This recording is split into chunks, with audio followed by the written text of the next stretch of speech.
Hello and welcome to the Tuesday edition of Talking Football, where we look at the matches coming up tonight in the Euro 2016 qualifiers.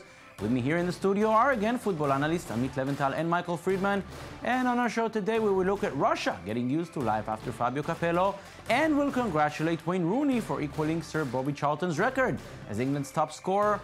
This and much more coming up right now.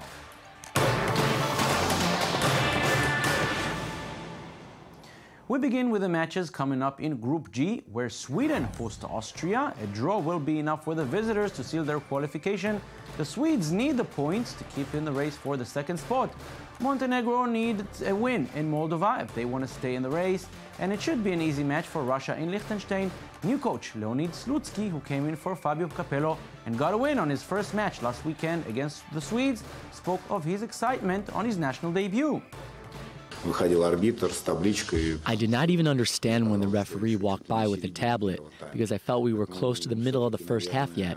So because of this, perhaps, enthusiasm in the game was so deep that it even overcame any hyper-anxiety, which is certainly present. Amit, it's obviously hard to judge after one match, but if they wanted to make the change, this is the time, because as important as the Euros may be, the next World Cup, that's what they really care about. Yes, they're looking at the 2018 World Cup, where they were expecting Fabio Capello to take on Russia and to move the team forward, and he has done absolutely the opposite. Russia was playing appalling football. But took a lot of money for it. It took, like 8 million euro per year, and didn't deliver. And now Slutsky is a coach. The players, I'm not sure, he will be there. I think they will look for maybe a coach from the outside Russia, but he's a coach loved by his players in CSKA Moscow. And you see even in the national team that the players that shown in this game were from Zenit, that they even don't know him and don't work with him. So he probably has good chemistry with his players. But I think the biggest story of this group is Austria, because Austria is a team that have never been to the Euros. They've been 7 times to the World Cup, but never to the Euros. Only actually once as the host in 2008, but they never qualified. Exactly. And the last time they qualified for the World Cup was in 1998 in France. So they had a terrible decline in the 2000s actually, and including 9-0 defeat to Spain and 5-0 here in Israel. 5-0 here in Israel. They were ranked below 100, and now they reached 13th place in the world. They have many talents. Also, people, immigrants' sons, second generation for immigrants.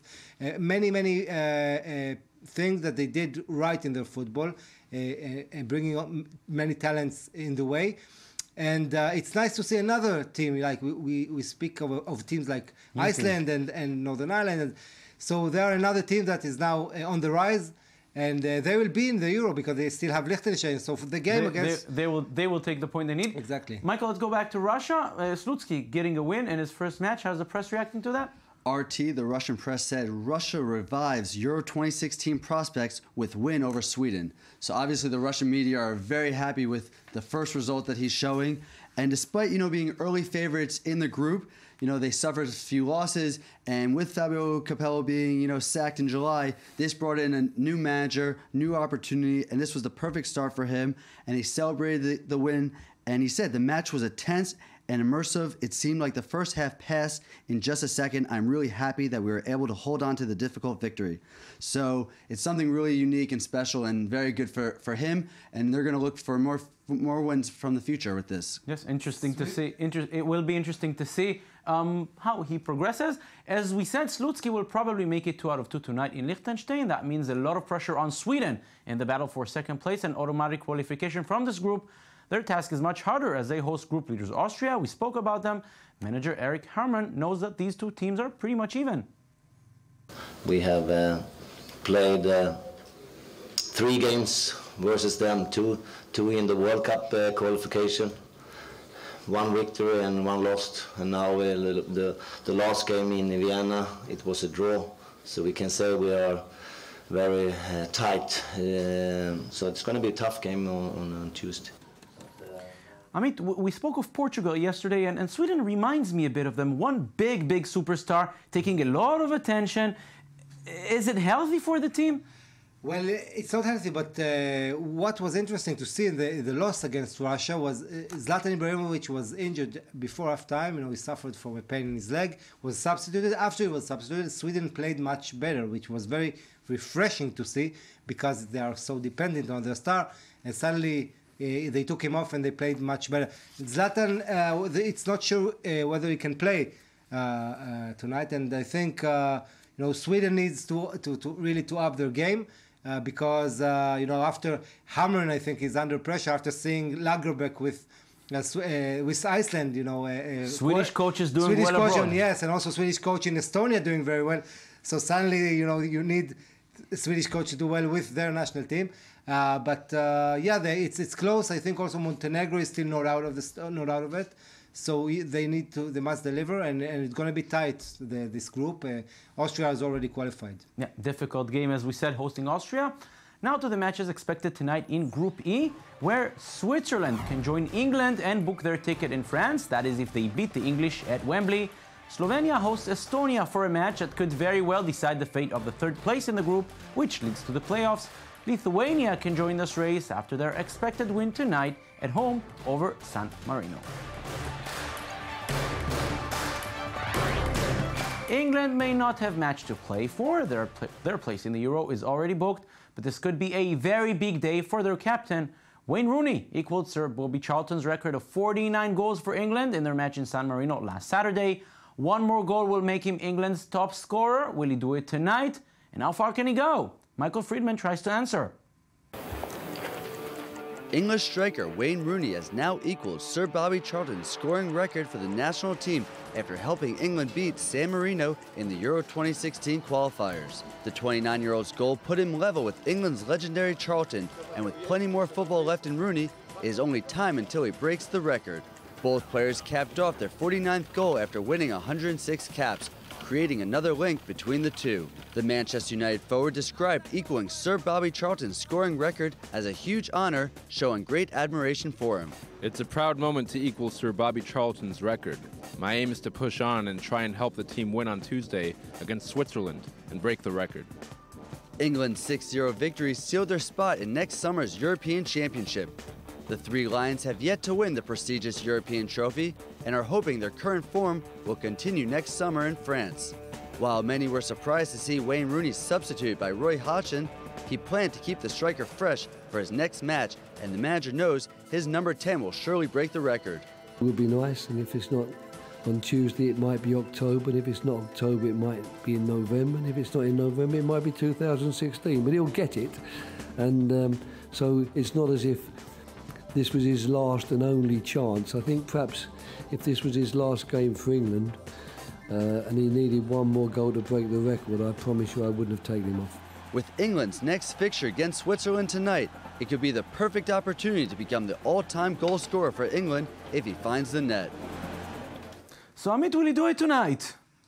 If England gets a penalty, yeah. I think, actually, I think if you look from the stylish point of view, his record should be very low because his last 4 or 5 goals in the England national team were all from the spot. Yeah, all from the spot, or only but tapping still, Hodgson from close believes in him, even range. if he is going through tough times in the team.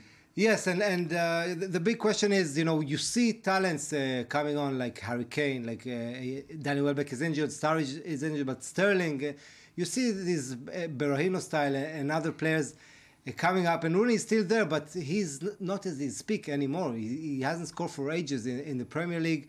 There are many question marks about him in Manchester United, and he's supposed to be the leader, the captain of the team, and it's a big question. How is Rooney going to be in the Euro? Because this group, I don't want to say rubbish, but England has really no competition in this group from the very first moment, and they are having a 100% record and playing for fun, scoring goals as much as they want. So no much test, and they can score. I think Rooney can score. Switzerland is the biggest opponent in this group, but they also beat them away. But they also really haven't impressed in this qualifying. So, Michael, the question is: England are there; they have a perfect record. is it impressive at all, or it's will it be the same England going to tournaments only to come back home very soon empty-handed? It's not impressive. It's what they're supposed to do, especially in a group that they have. They're supposed to advance, and they did. And the question remains, what will this England team be next summer? Because time and time again, we see with England, they do well in the qualifiers, they come out, and they don't perform in the World Cup, in the Euros. So this team, it's nothing special to see. The only thing will be special is if they win, because that's the only thing that is important for them. Haven't won anything since 1966. Yeah, but even if they get to the semi-finals, England haven't been to the something semi-finals. which they've not done since 1996. So even to go there, yeah. But I think England will last longer than usually in the Euros, but that's only due to the fact that there are 24 teams this time, and not 16. It's easier route. So they, but no, but England, I think they have the potential to do that, but they must, change their mentality in big games. And you see, but you see many times in big games they go back. They don't believe in themselves. They don't play they don't play the game to the potential. They don't fulfill the potential. I think they need to be tactically more spot on in the big games. And I'm not sure if Roy Hodgson is the guy to do that, but he has an international experience. He worked in Italy, in Switzerland, in Scandinavia. He knows tactics. He needs to be spot on in the big games, and it's a totally different story than playing against Switzerland or Estonia. Now, Michael, as far as the press is concerned, the game can be not even played. Everything, all the focus is on one player, Wayne Rooney. Will he do it? All focus is just on him. The Business Insider headlines read, Rooney hopes for special Wembley moment.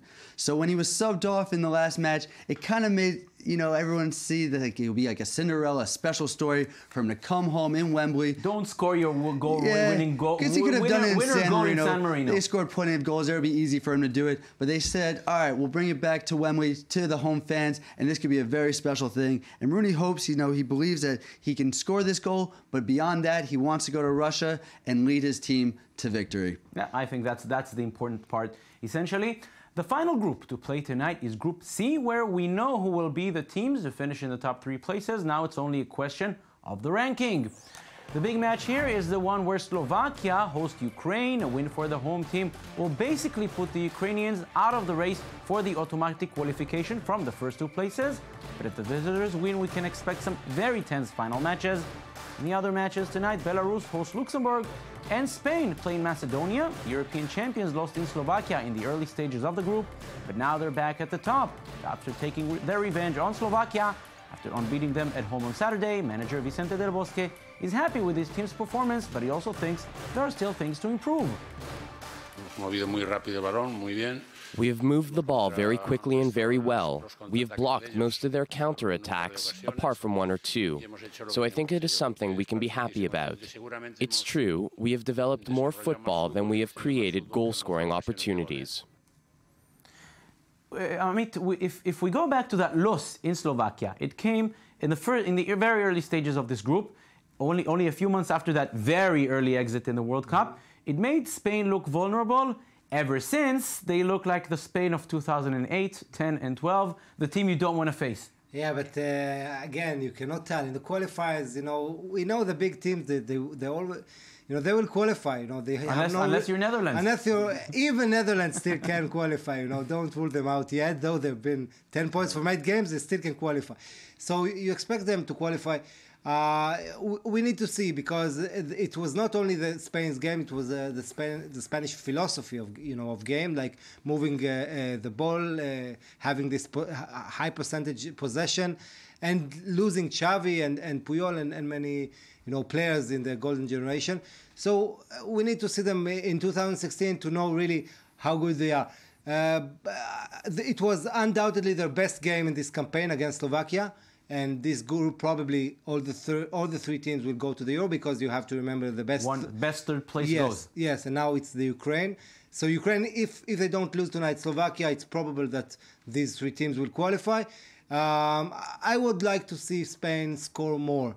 They do play much better, but still, score 2 goals, and one of them was a penalty spot. Diego Costa must have to start performing, because only 1 goal in 8 performances in the national team much worse than his record in teams. So we want to see him also exploding. I saw you said Diego Costa. I saw that Chelsea fan next to you jump around. So I have to ask you, Chelsea fan. They handled very well the goalkeeper situation there. Casillas had a tough summer. De Gea is going through tough times. But they laid back once the game started, all the situation. This could have been a major distraction for Spain. All the players were being asked about it. Sergio Ramos was one to say, we're not going to discuss it.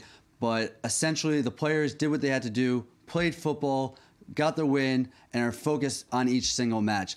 But yeah, it is a big issue for the David De Gea situation. What's going to make of it? And fortunately for Spain, they're doing what they need to do. Well, it's Spain. It's Spain. We can count on them to do it. Amit Leventhal, Michael Friedman, thank you very much for joining me this week. That's it for Talking Football. Next week, we will be out due to Rosh Hashanah, the Jewish New Year. We'll be back in 2 weeks' time. Till then, thank you for watching. Bye-bye.